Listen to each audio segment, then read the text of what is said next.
Praise the Lord. Welcome back to the channel. I need Jesus. దేవుని కృపను బట్టి అందరూ క్షేమంగా ఉన్నారని ఆశిస్తూ ఉన్నాను. ఈ దినం దేవుని వాక్యం ఆదికాండం 12వ అధ్యాయం 7వ వచనం.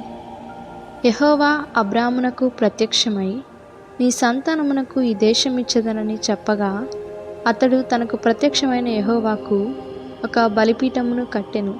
ఈ దినం మనం అబ్రహాం గారి యొక్క జీవితం నుండి మరొక విషయాన్ని ధ్యానించబోతా ఉన్నాం.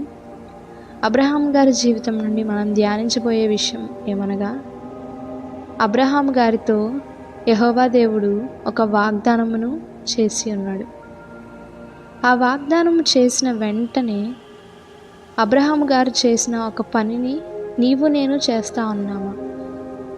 అబ్రహాం గారు దేవుడు వాగ్దానం చేసిన వెంటనే బలిపీఠమును కట్టి ఆయన్ను స్తుతించాడు. మరి మనం కూడా నూతన సంవత్సరం వచ్చింది అనగానే వాగ్దానాలు తీసుకుంటా ఉన్నాం. అది నెరవేరే వరకు మనం ఆయనకి కృతజ్ఞతాస్తుతులు చెల్లించే వారంగా ఉన్నామా? ఇంకనూ ఆయనను శోధించే వారంగా ఉంటా ఉన్నామా? ఇదినం దేవుడు నా జీవితాల గురించే మాట్లాడుతూ ఉన్నాడు.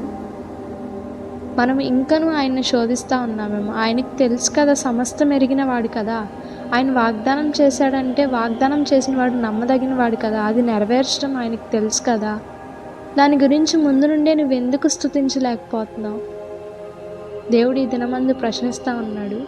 అబ్రహాం గారు ఏ విధంగా అయితే దేవునికి ఒక బలిపీఠమును కట్టి స్తుతించాడో ఆ విధంగా నా జీవితాలు కూడా ఉండలాగిన దేవుడు మనందరినీ ఆశీర్వదించాలని ఆశిస్తూ ఉన్నాను.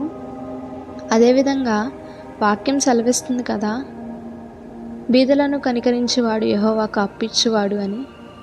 మరి మనము ఒక్కరినైనా కనికరించి మనము దేవుడు చేసిన మేలుకు ప్రతిగా ఆయనను స్తుతించగలిగే వారిగా జీవిస్తున్నామా?